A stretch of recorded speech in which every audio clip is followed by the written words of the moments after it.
সূরা আত-তালাক। বিসমিল্লাহির রহমানির রহিম। রহমান রহিম আল্লাহ তাআলার নামে।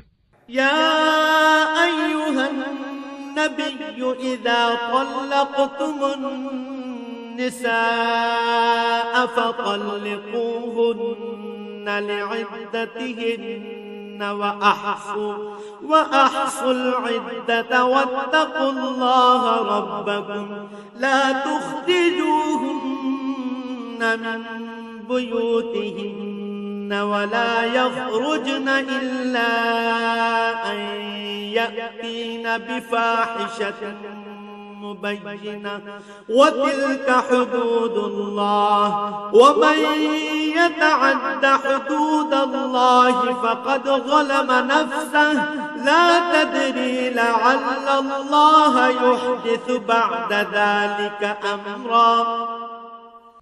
হে নবী, তোমার সাথীদের বলো, যখন তোমরা তোমাদের স্ত্রীদের তালাক দাও বা দিতে ইচ্ছা করো, তখন তাদের ইদ্দতের অপেক্ষার সময়টুকুর প্রতি লক্ষ্য রেখে তালাক দিও। ইদ্দতের যথার্থ হিসাব রেখো এবং এ ব্যাপারে আল্লাহ তাআলাকে ভয় করো।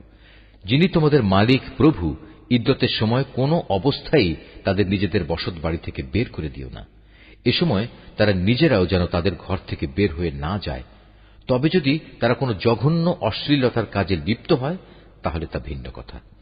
ইদ্দতের ব্যাপারে এগুলোই হচ্ছে আল্লাহর সীমারেখা। যে ব্যক্তি আল্লাহর এই সীমারেখা অতিক্রম করতে চায় সে মূলত এটা করে নিজের উপরই নিজে জুলুম করল। তুমি তো জানো না, এরপর আল্লাহ তাআলা হয়তো পুনরায় তোমাদের মাঝে সহৃদয়তার কোনো একটা পথ বের করে দেবেন। فَإِذَا بَلَغْنَ أَجَلَهُنَّ فَأَمْسِكُوهُنَّ بِمَعْرُوفٍ أَوْ فَارِقُوهُنَّ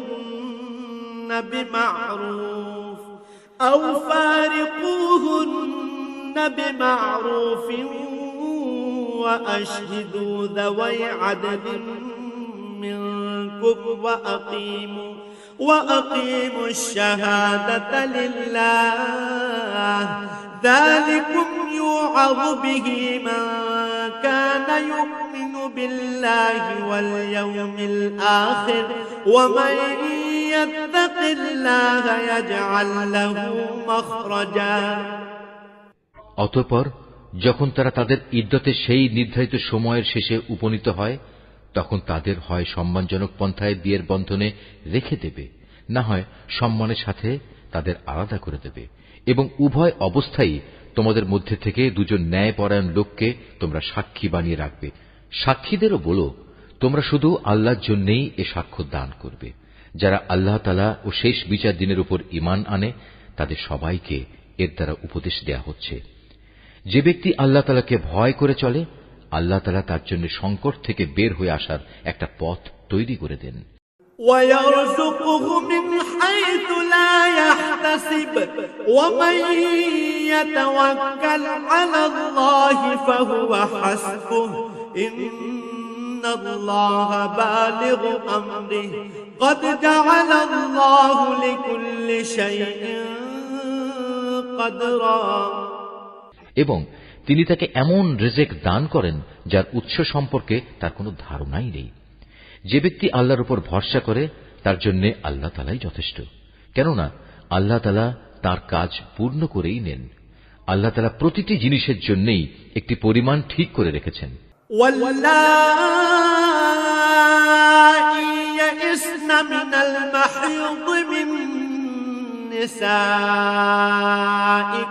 ইন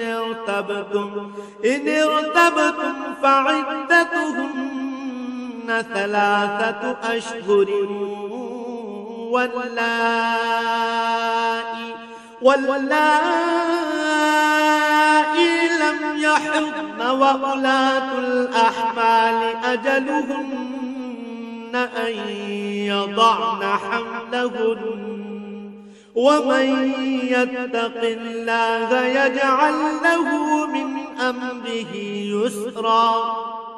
তোমাদের স্ত্রীদের মাঝে যারা ঋতুবতী হওয়ার ব্যাপারে নিরাশ হয়ে গেছে, তাদের ইদ্দতের ব্যাপারে তোমাদের কোনো সন্দেহ থাকলে তোমরা জেনে রেখো, তাদের ইদ্দতের সময় হচ্ছে 3 মাস। এ 3 মাসের বিধান তাদের জন্যও যাদের এখনো ঋতুকাল শুরুই হয়নি। গর্ভবতী নারীর জন্য ইদ্যৎকাল হচ্ছে তার সন্তান প্রসব হওয়া পর্যন্ত। বস্তুত কেউ যদি আল্লাহকেই ভয় করে, আল্লাহ তাআলা বিভিন্ন ধরনের সুবিধা দিয়ে তার জন্য তার প্রত্যেক ব্যাপার সহজ করে দেন। ذلك أمر الله أنزله إليكم ومن يتق الله يكفر عنه سيئاته ويعظم له أجرا। তালাক ও ইদ্যতের ব্যাপারে এ হচ্ছে আল্লাহ তাআলার আদেশ, যা তিনি মেনে চলার জন্য তোমাদের কাছে পাঠিয়েছেন। অতঃপর যে ব্যক্তি আল্লাহকে ভয় করে চলে, তিনি তার গুনাহসমূহ তার হিসাব থেকে মুছে দেবেন এবং তিনি তাকে একটা বড় পুরস্কারও দেবেন। أسكنوهن من حيث سكنتم من وجدكم ولا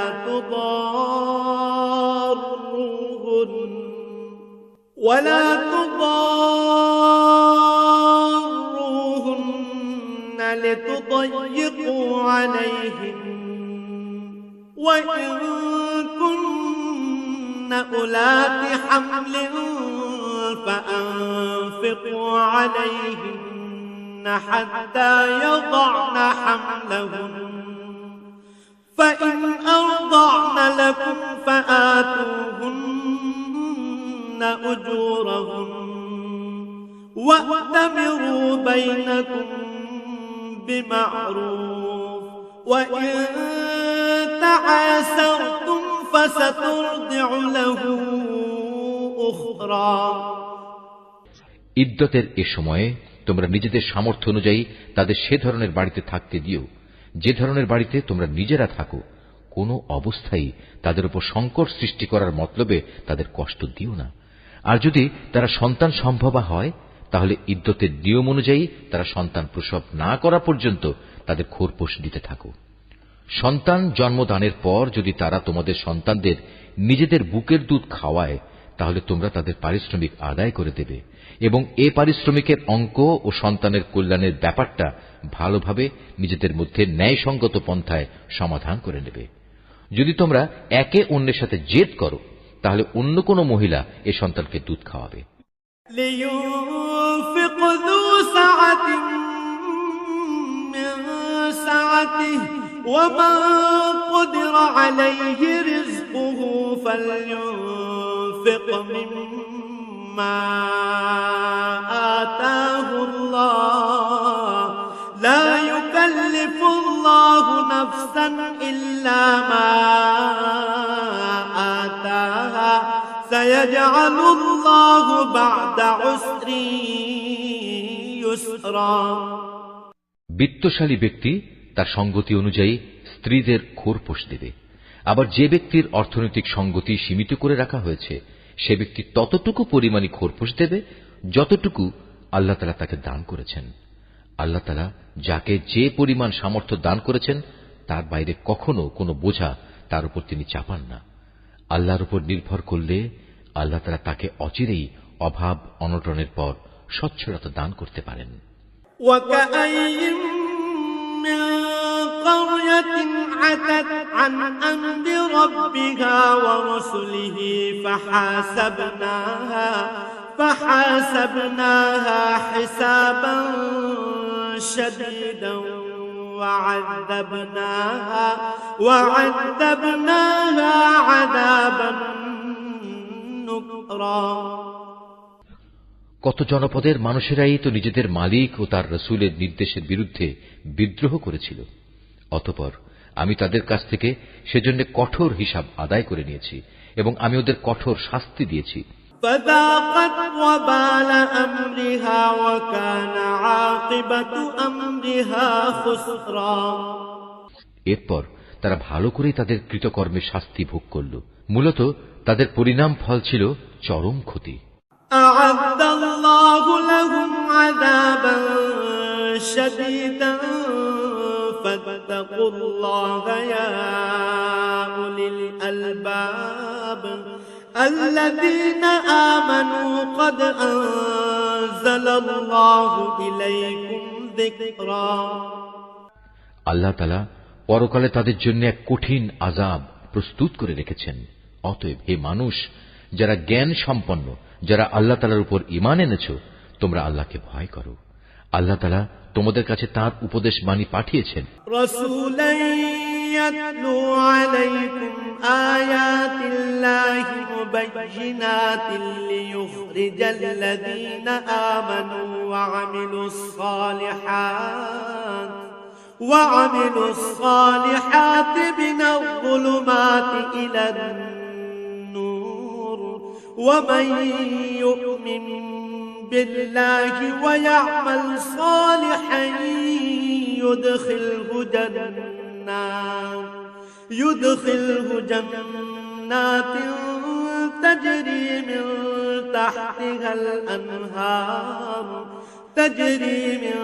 تحتها الأنهار خالدين فيها أبدا قد أحسن الله له رزقا।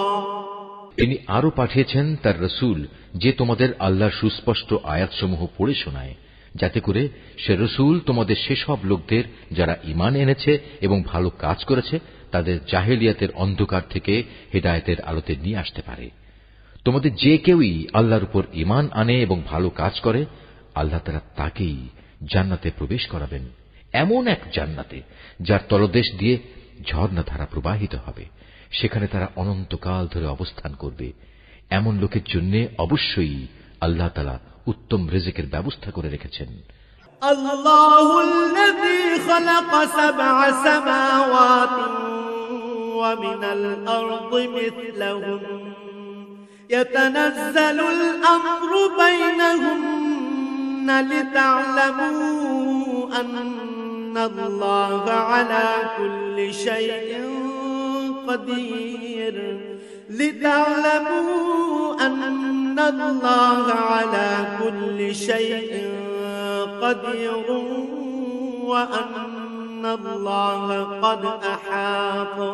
وأن الله قد أحاط بكل شيء علما।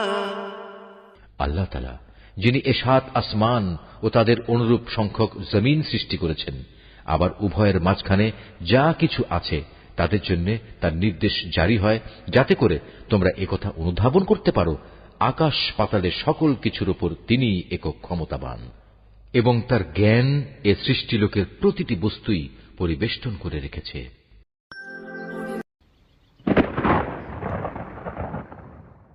বিসমিল্লাহির রহমানির রহিম। রহমান রহিম আল্লাহ তাআলার নামে। হে নবী, তোমার সাথীদের বলো, যখন তোমরা তোমাদের স্ত্রীদের তালাক দাও বা দিতে ইচ্ছা করো, তখন তাদের ইদ্দতের অপেক্ষার সময়টুকুর প্রতি লক্ষ্য রেখে তালাক দিও।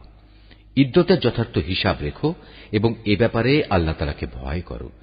যিনি তোমাদের মালিক প্রভু, ইদ্দতের সময় কোনো অবস্থায় তাদের নিজেদের বসত বাড়ি থেকে বের করে দিও না। এ সময় তারা নিজেরাও যেন তাদের ঘর থেকে বের হয়ে না যায়।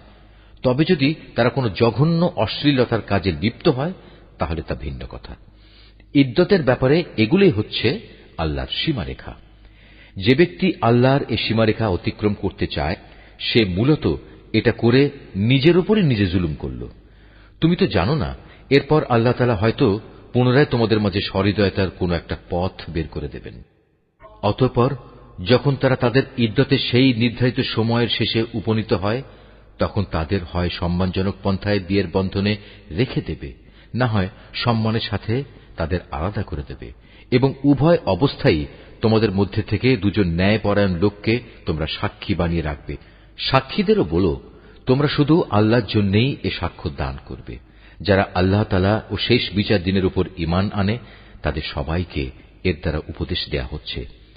যে ব্যক্তি আল্লাহ তাআলাকে ভয় করে চলে, আল্লাহ তাআলা তার জন্য সংকট থেকে বের হয়ে আসার একটা পথ তৈরি করে দেন, এবং তিনি তাকে এমন রিজিক দান করেন যার উৎস সম্পর্কে তার কোনো ধারণাই নেই। যে ব্যক্তি আল্লাহর উপর ভরসা করে, তার জন্য আল্লাহ তাআলাই যথেষ্ট, কেননা আল্লাহ তাআলা তার কাজ পূর্ণ করেই নেন। আল্লাহ তাআলা প্রতিটি জিনিসের জন্যই একটি পরিমাণ ঠিক করে রেখেছেন। আমাদের স্ত্রীদের মাঝে যারা ঋতুবতী হওয়ার ব্যাপারে নিরাশ হয়ে গেছে, তাদের ইদ্যতের ব্যাপারে তোমাদের কোনো সন্দেহ থাকলে তোমরা জেনে রেখো, তাদের ইদ্যতের সময় হচ্ছে 3 মাস। এ 3 মাসের বিধান তাদের জন্যও যাদের এখনো ঋতুকাল শুরুই হয়নি। গর্ভবতী নারীর জন্য ইদ্যৎকাল হচ্ছে তার সন্তান প্রসব হওয়া পর্যন্ত। বস্তুত কেউ যদি আল্লাহকেই ভয় করে, আল্লাহ তাআলা বিভিন্ন ধরনের সুবিধা দিয়ে তার জন্য তার প্রত্যেক ব্যাপার সহজ করে দেন। তালাক ও ইদ্যতের ব্যাপারে এ হচ্ছে আল্লাহ তাআলার আদেশ, যা তিনি মেনে চলার জন্য তোমাদের কাছে পাঠিয়েছেন। অতঃপর যে ব্যক্তি আল্লাহকে ভয় করে চলে, তিনি তার গুনাহসমূহ তার হিসাব থেকে মুছে দেবেন এবং তিনি তাকে একটা বড় পুরস্কারও দেবেন। ইদ্যতের এ সময়ে তোমরা নিজেদের সামর্থ্য অনুযায়ী তাদের সে ধরনের বাড়িতে থাকতে দিও যে ধরনের বাড়িতে তোমরা নিজেরা থাকো। কোনো অবস্থায় তাদের উপর সংকট সৃষ্টি করার মতলবে তাদের কষ্ট দিও না। আর যদি তারা সন্তান সম্ভবা হয়, তাহলে ইদ্যতের নিয়ম অনুযায়ী তারা সন্তান প্রসব না করা পর্যন্ত তাদের খোরপোশ দিতে থাকো। সন্তান জন্মদানের পর যদি তারা তোমাদের সন্তানদের নিজেদের বুকের দুধ খাওয়ায়, তাহলে তোমরা তাদের পারিশ্রমিক আদায় করে দেবে এবং এ পারিশ্রমিকের অঙ্ক ও সন্তানের কল্যাণের ব্যাপারটা ভালোভাবে নিজেদের মধ্যে ন্যায়সঙ্গত পন্থায় সমাধান করে নেবে। যদি তোমরা একে অন্যের সাথে জেদ করো, তাহলে অন্য কোনো মহিলা এ সন্তানকে দুধ খাওয়াবে। বিত্তশালী ব্যক্তি তার সঙ্গতি অনুযায়ী স্ত্রীদের খোরপোশ দেবে। আবার যে ব্যক্তির অর্থনৈতিক সঙ্গতি সীমিত করে রাখা হয়েছে, সে ব্যক্তি ততটুকু পরিমাণই খোরপোশ দেবে যতটুকু আল্লাহ তাআলা তাকে দান করেছেন। আল্লাহ তাআলা যাকে যে পরিমাণ সামর্থ্য দান করেছেন, তার বাইরে কখনো কোনো বোঝা তার উপর তিনি চাপান না। আল্লাহর উপর নির্ভর করলে আল্লাহ তাআলা তাকে অচিরেই অভাব অনটনের পর সচ্ছলতা দান করতে পারেন। কত জনপদের মানুষেরাই তো নিজেদের মালিক ও তার রাসূলের নির্দেশের বিরুদ্ধে বিদ্রোহ করেছিল। অতঃপর আমি তাদের কাছ থেকে সেজন্য কঠোর হিসাব আদায় করে নিয়েছি এবং আমি ওদের কঠোর শাস্তি দিয়েছি। এরপর তারা ভালো করেই তাদের কৃতকর্মের শাস্তি ভোগ করল। মূলত তাদের পরিণাম ফল ছিল চরম ক্ষতি। আল্লাহ তাআলা পরকালে তাদের জন্য এক কঠিন আযাব প্রস্তুত করে রেখেছেন। অতএব হে মানুষ, যারা জ্ঞান সম্পন্ন, যারা আল্লাহ তাআলার উপর ঈমান এনেছ, তোমরা আল্লাহকে ভয় করো। আল্লাহ তাআলা তোমাদের কাছে তাঁর উপদেশ বাণী পাঠিয়েছেন। তিনি আরো পাঠিয়েছেন তার রাসূল, যে তোমাদের আল্লাহর সুস্পষ্ট আয়াতসমূহ পড়ে শোনায়, যাতে করে সে রাসূল তোমাদের সেসব লোকদের যারা ঈমান এনেছে এবং ভালো কাজ করেছে, তাদের জাহেলিয়াতের অন্ধকার থেকে হেদায়েতের আলোতে নিয়ে আসতে পারে। তোমাদের যে কেউই আল্লাহর উপর ঈমান আনে এবং ভালো কাজ করে, আল্লাহ তাআলা তাকেই জান্নাতে প্রবেশ করাবেন, এমন এক জান্নাতে যার তলদেশ দিয়ে ঝর্ণাধারা প্রবাহিত হবে। সেখানে তারা অনন্তকাল ধরে অবস্থান করবে। এমন লোকের জন্য অবশ্যই আল্লাহ তাআলা উত্তম রিজিকের ব্যবস্থা করে রেখেছেন। আল্লাহ তাআলা যিনি এ 7 আসমান ও তাদের অনুরূপ সংখ্যক জমিন সৃষ্টি করেছেন, আবার উভয়ের মাঝখানে যা কিছু আছে তাদের জন্য তার নির্দেশ জারি হয়, যাতে করে তোমরা একথা অনুধাবন করতে পারো, আকাশ পাতালের সকল কিছুর উপর তিনি একক ক্ষমতাবান এবং তার জ্ঞান এ সৃষ্টিলোকের প্রতিটি বস্তুই পরিবেষ্টন করে রেখেছে।